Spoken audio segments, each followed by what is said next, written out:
Welcome to another episode of the Online Prosperity Experience podcast. You're about to hear your host, Prosper Taravinga's powerful digital marketing strategies and actionable tactics that you can use right now.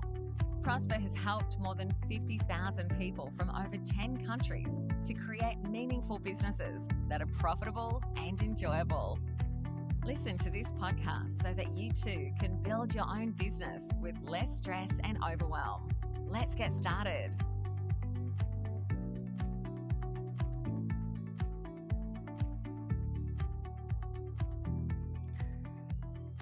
In this podcast, we're going to explore 7 reasons why you as a coach, consultant, or small business owner are not generating sales in your business.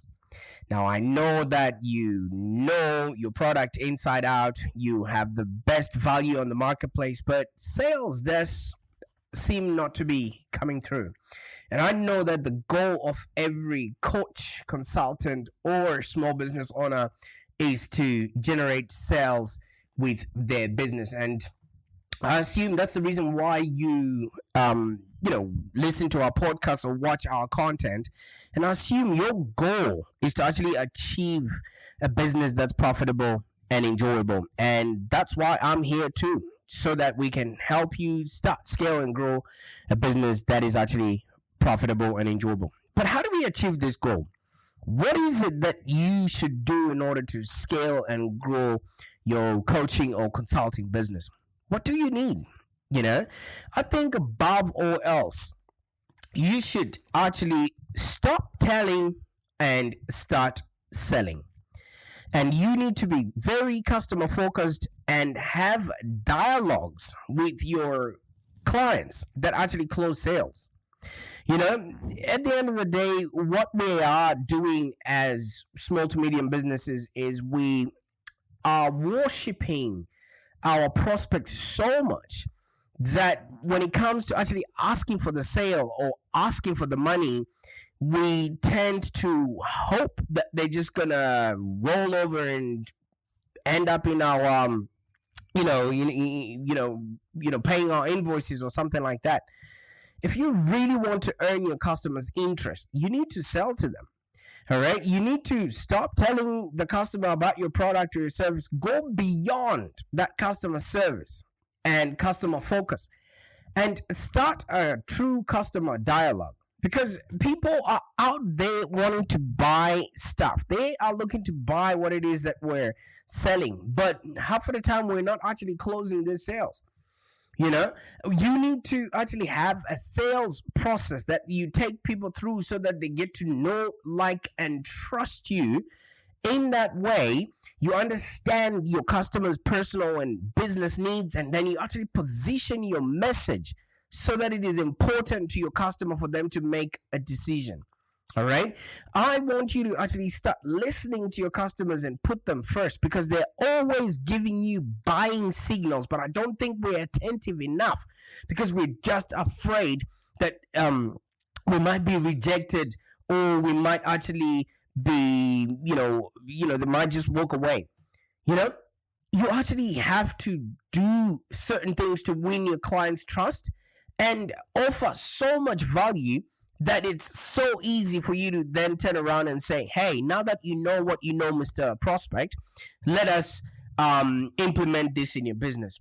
Because knowing how to close a sale is critical to a coach or consultant or small business owner, because half of the people in this industry are way too money fearing and not money conscious enough that they're just hoping that whatever solution or transformation that they're going to be giving their customers is just going to cut it. It doesn't work like that, because you being on social media, reaching out to all those people on your Twitter or Instagram, it might sound impressive.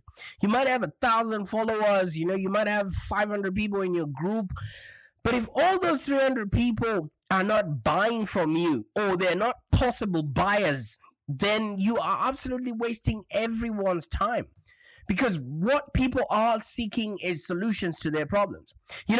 Just yesterday, I kid you not, I was on a call with a consultant, And we were just talking, and he was saying he's having a really hard time closing the sale.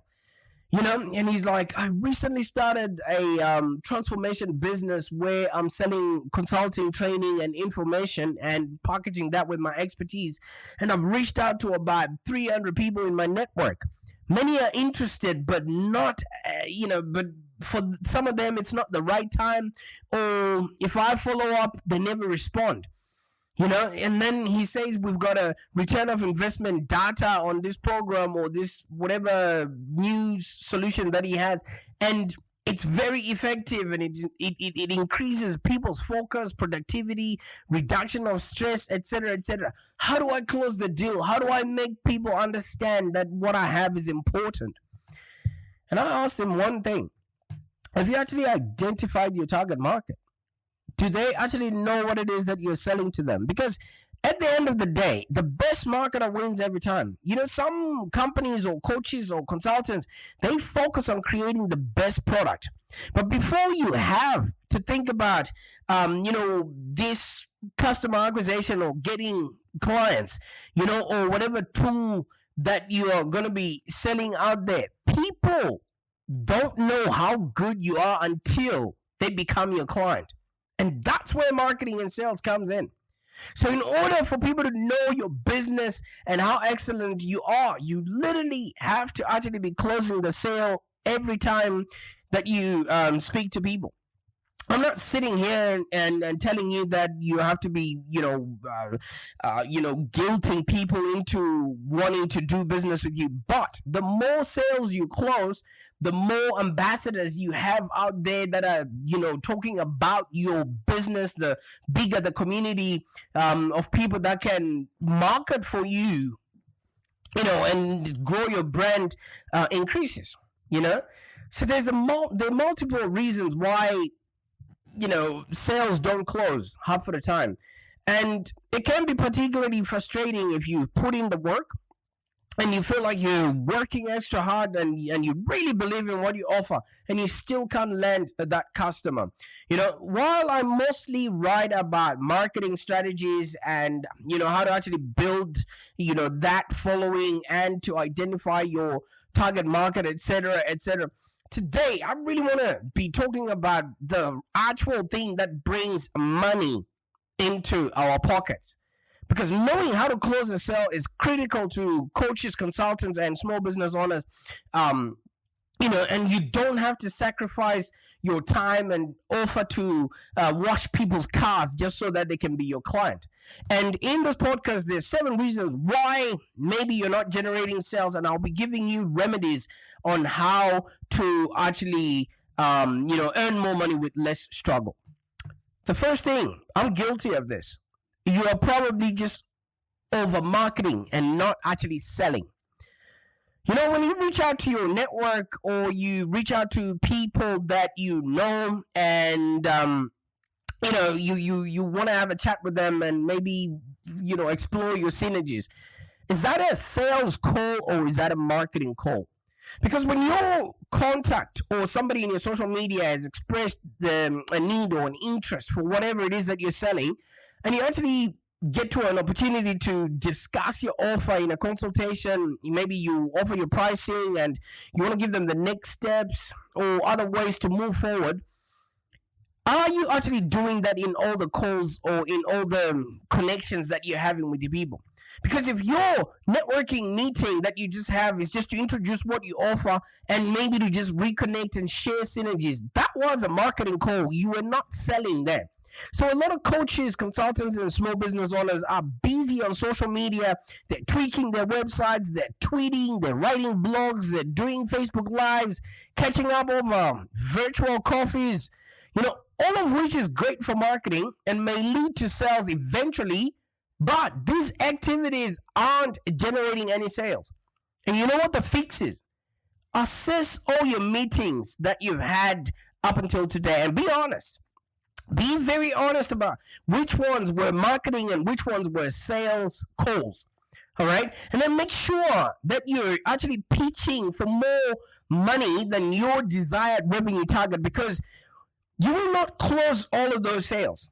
And if you typically land a sale every third time or every third call, okay, and maybe you want to hit $100,000 in revenues, then you have to pitch maybe $300,000 in deals, and then you start, then you can obviously get down to the 100,000 that you are after. So do 3 times as much of the selling if you know, 1 in every 3 is your close rate. Okay? And then the second thing that maybe is causing you not to actually have sales within the business is because you're targeting the wrong buyer. Are you actually reaching out to the right kind of people with the right kind of pain with the exact product and the actual payoff?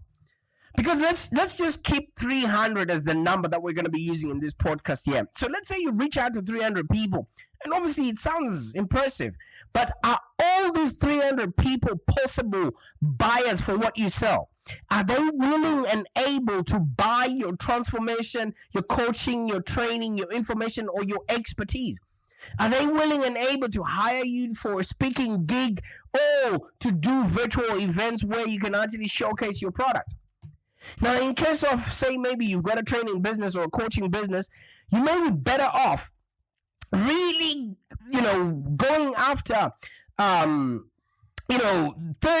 people who are all HR professionals or business managers who actually need the type of training that you're offering to your staff. Okay, and be sure that you're talking to someone who is not a buyer. I mean, who is the actual buyer and somebody who is not just a gatekeeper. Because if the person who makes the decision is a person that you're talking to, then at least you know that the decision that you're getting is the right one. Okay, so what's the fix to you targeting the wrong buyer or the wrong target audience? With your marketing, or with your sales, because people don't buy things that are not directed at them. And what's the fix? You want to review your contact list, your groups, your email list, and everything else, and make sure that you're prioritizing people with a need and an interest of what it is that you're offering. And in this contact list, you want to make sure that you're truly using a sales pipeline so that people can see their buyer's journey as they go along. And the people that are in there, you constantly are checking in on them to see if they're still of the same mindset that they might eventually buy from you, eventually. Because you can't go from 200K to 2 million dealing with people that are just browsing.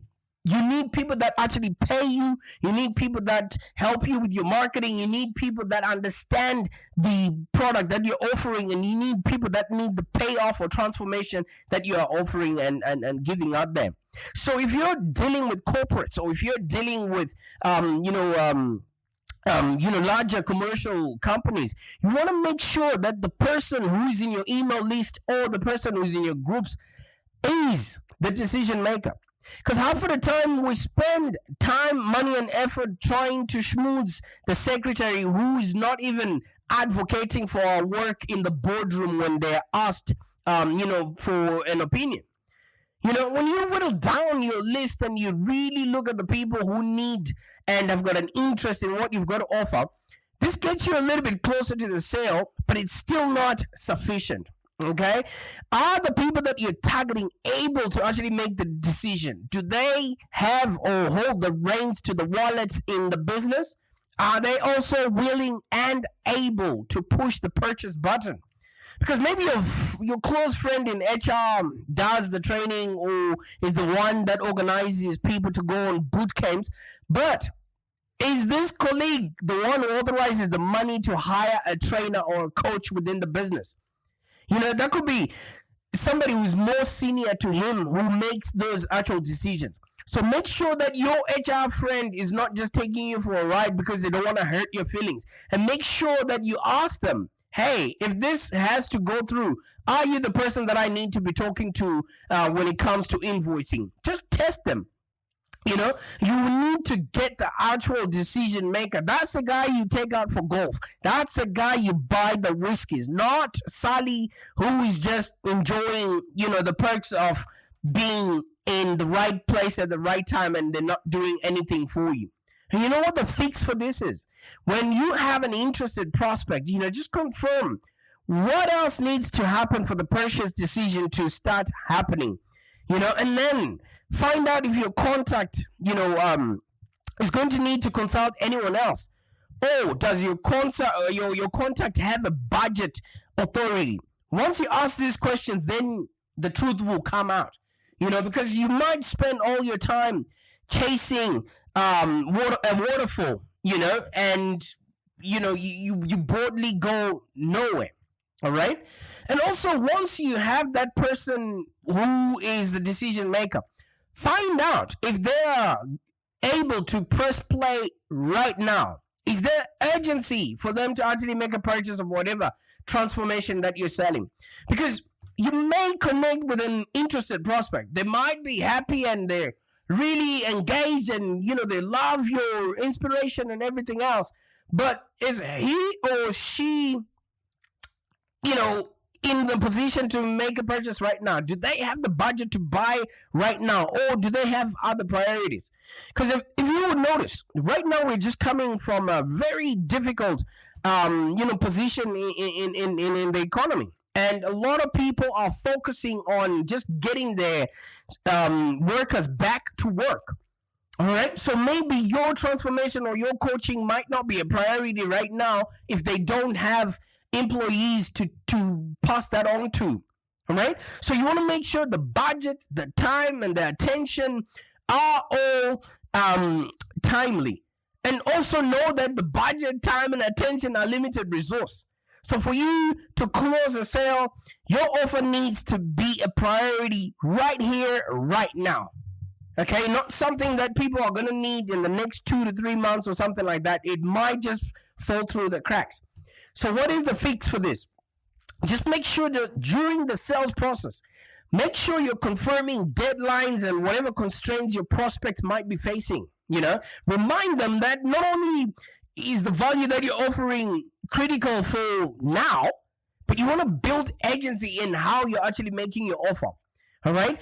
Maybe tell them you only can take 3 people at any given moment. And if they miss out, then they would have to wait.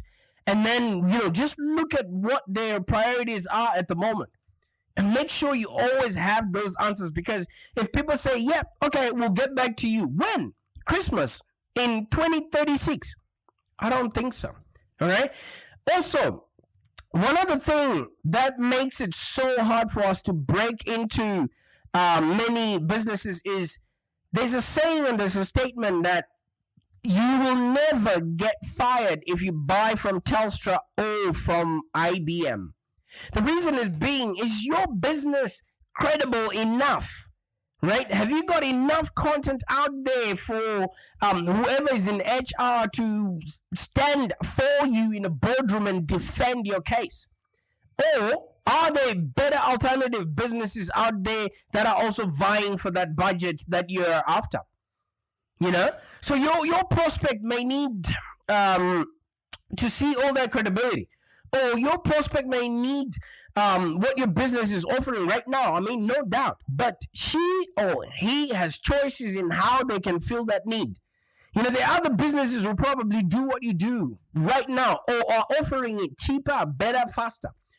Or the customer or maybe the organization might try to fill that need themselves based on what they've watched in a YouTube video, or the company might just, outsource it to somebody who can, create videos for them or something like that.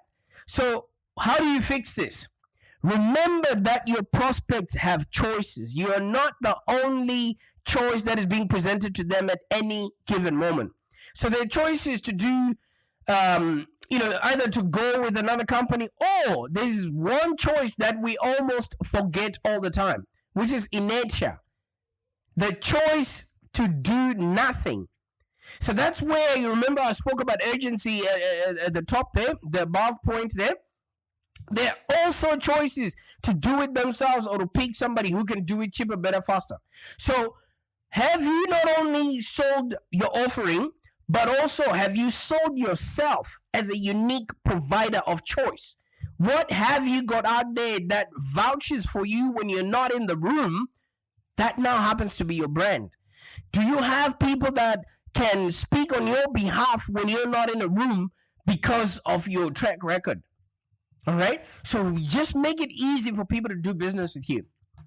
And one other thing that might happen and why people don't buy is maybe there's no reason to switch. Did you actually do a needs analysis, with your customers before you went into pitch? Because it can be even harder to close a deal when your prospect already has an alternative, maybe waiting on the wings, or they already have something which is working, but your offer is not enticing them enough to want to switch over to you.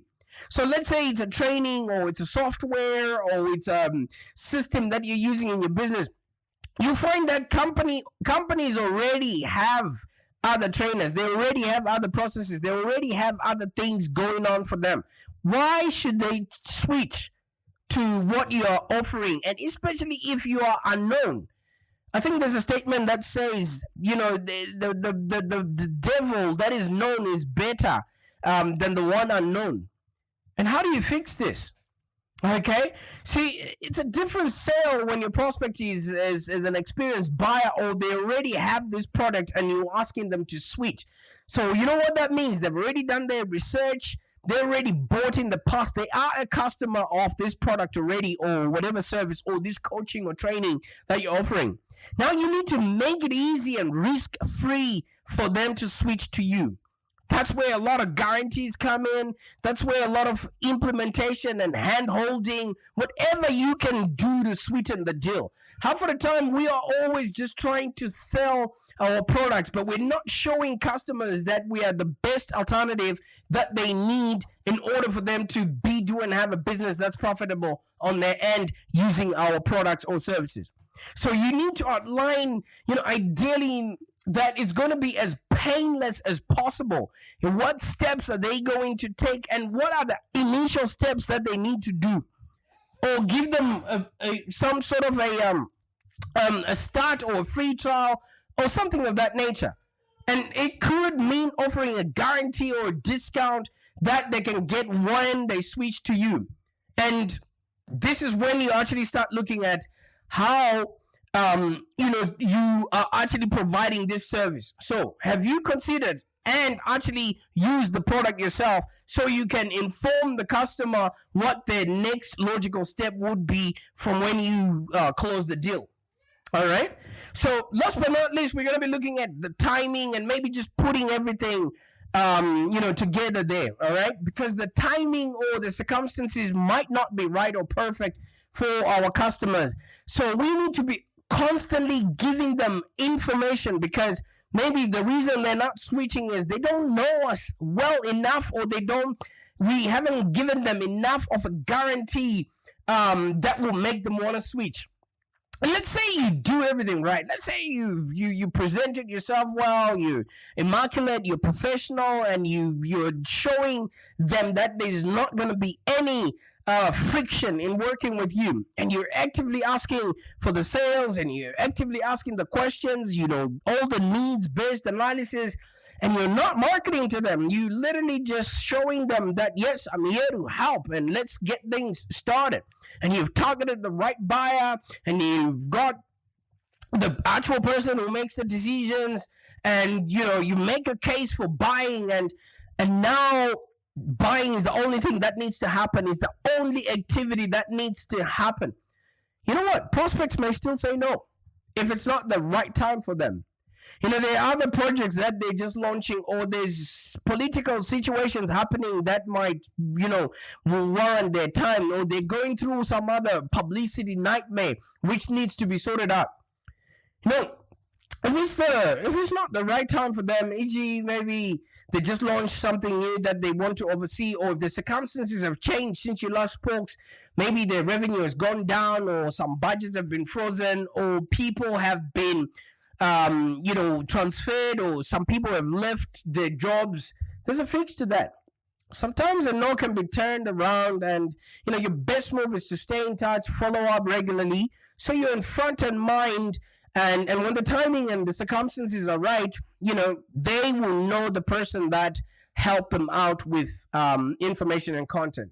Okay, so one thing is, are you actually circling back to prospects that have actually said no to you in the past?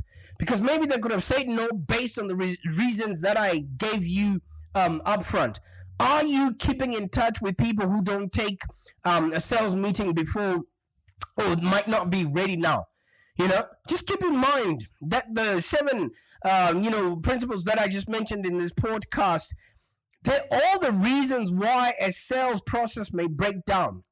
Despite your best foot forward, your best sales effort, however, you still need to confirm that you have a good offering, you have good command in selling, and is your offer a good one? I.e., is it fairly priced? Is it helpful features? Has it got clear and helpful benefits? Do you know how to actually sell? And are you confident, articulate, and persuasive? So half of the time, it might not be the customer's fault. It might actually be our fault. And I want you to actually start growing your business. And if you're already making above 200,000 and you want to go up to the $2 million mark within the next 2 years, I want to invite you to schedule a free consultation with me, because you don't need to sacrifice your income to do what you love. You can actually have both. Allow me to walk you through our simple step-by-step plan and show you exactly how easy it can be. Because like I said, sometimes, yes, we can do all the marketing we can, but if we're not actually selling, and if we don't quite know how to close a sale, it can actually be the critical thing that keeps us in business or not. How would it feel if you actually have to turn away business just because you've got too many customers that want to buy from you and you're closing those sales as they come through? Yeah? I want to see you having a business that's profitable and enjoyable. And guess what?